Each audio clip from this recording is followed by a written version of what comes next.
I am imagining surviving in one of the most extreme environments on Earth, where freezing winds cut like knives and the sun disappears for months.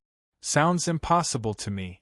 Well, for this Arctic tribe, it's just another day.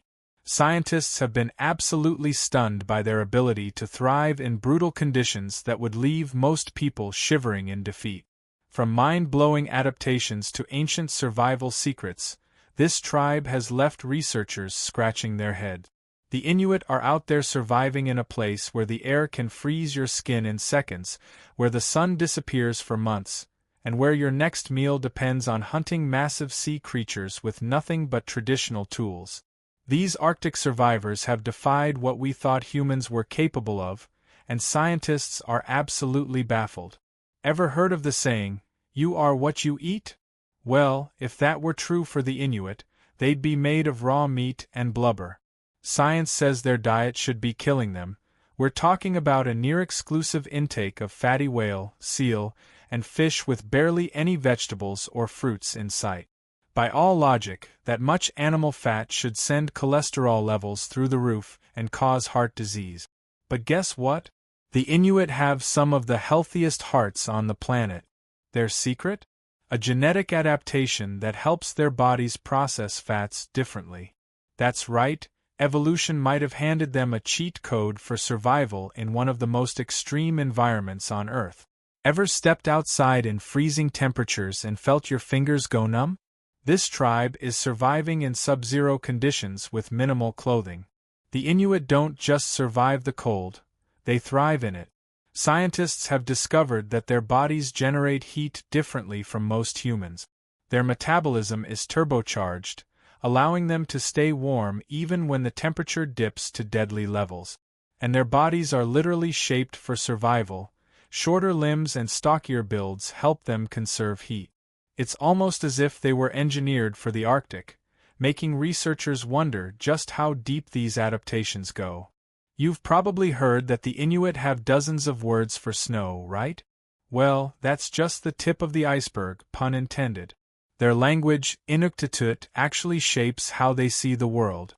Studies suggest that speakers of Inuktitut process time and space differently because of how their grammar works. For example, their concept of direction isn't based on left and right like in English, but on absolute terms like north and south. This means that an Inuit elder could be blindfolded, spun in circles, and still point north without hesitation. Scientists still don't fully understand how this works, but one thing is clear. The Inuit have a connection to their environment that goes beyond what we thought was possible. So, are the Inuit living proof that humans can evolve to master any environment? Or are they holding on to ancient knowledge that modern science has yet to understand? Let me know what you think in the comments, and don't forget to like and subscribe for more mind-blowing discoveries. The Inuit might have adapted to the harshest conditions on Earth, but their story isn't the only one that has left scientists speechless. The cargo cults are yet another mystery. Sometimes, human belief takes an even stranger turn.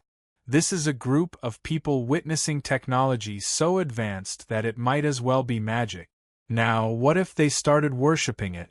Well, that's exactly what happened in the Pacific during World War II, leading to the birth of something absolutely surreal: the cargo cult. Here's how the story goes. These folks had lived their entire lives on an isolated island with no cities, no electricity, no modern tools, just the land and the sea. Then, out of nowhere, massive metal birds descend from the sky, dropping mysterious objects filled with food, clothing, and weapons. Sounds like something out of mythology, right? That's exactly how it felt for some Melanesian Aborigines when U.S. military forces set up bases on their islands during World War II. These cargo drops weren't just supplies, they were miracles. And the people receiving them? They weren't just humans. To the tribes, they were divine beings. Now, here's where things get even stranger. The tribes quickly noticed a pattern. The Americans always received the cargo. So they did what any devoted followers would do. They started copying them. The Melanesians built wooden replicas of watchtowers, runways, and even airplanes, hoping to summon the cargo from the sky. They marched in formations, mimicked military drills, and even painted USA on their bodies, believing it was some kind of sacred symbol.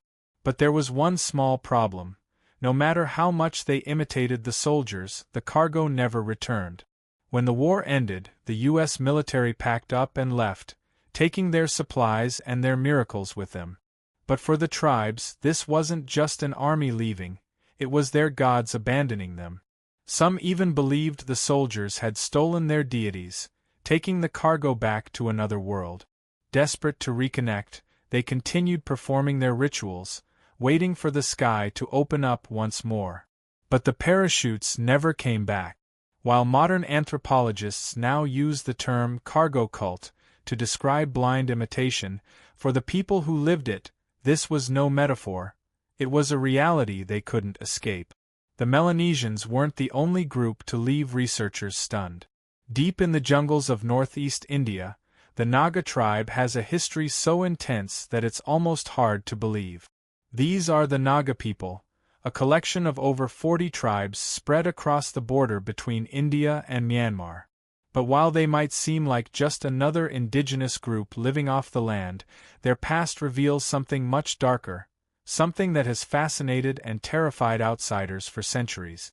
From ancient times to the present, the Naga have relied on hunting and agriculture to survive.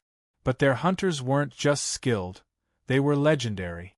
Stories tell of Naga warriors fighting tigers with their bare hands, a feat that cemented their status as some of the fiercest fighters in the region. Beyond their reputation in battle, the Naga are also highly skilled artisans, excelling in pottery and blacksmithing. Despite their warrior culture, their society wasn't entirely ruled by men. While men held authority, women weren't treated as servants. They had their own rights and responsibilities, particularly in managing households and raising children.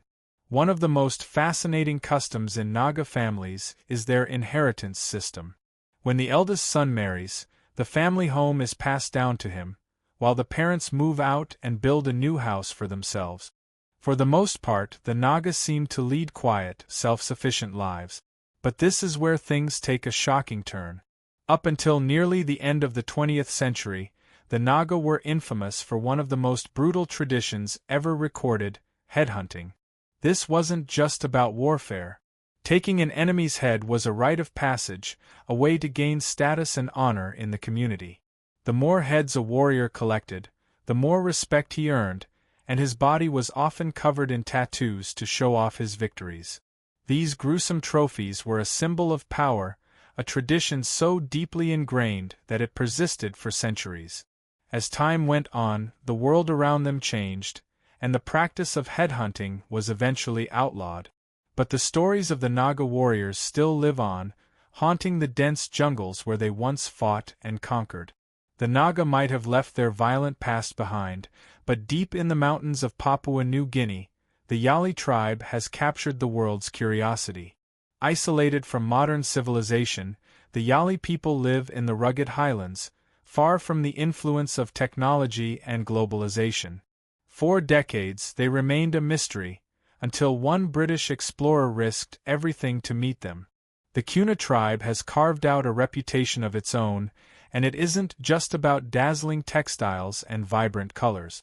These people are as bold as their molas, and they don't take kindly to outsiders meddling in their ways. At first glance, the Kuna seem like a peaceful island community, but don't be fooled. Their traditions run deep, and their commitment to spiritual balance is anything but casual. When it comes to keeping the spirits happy, they don't mess around. Animal sacrifices? Absolutely on the table.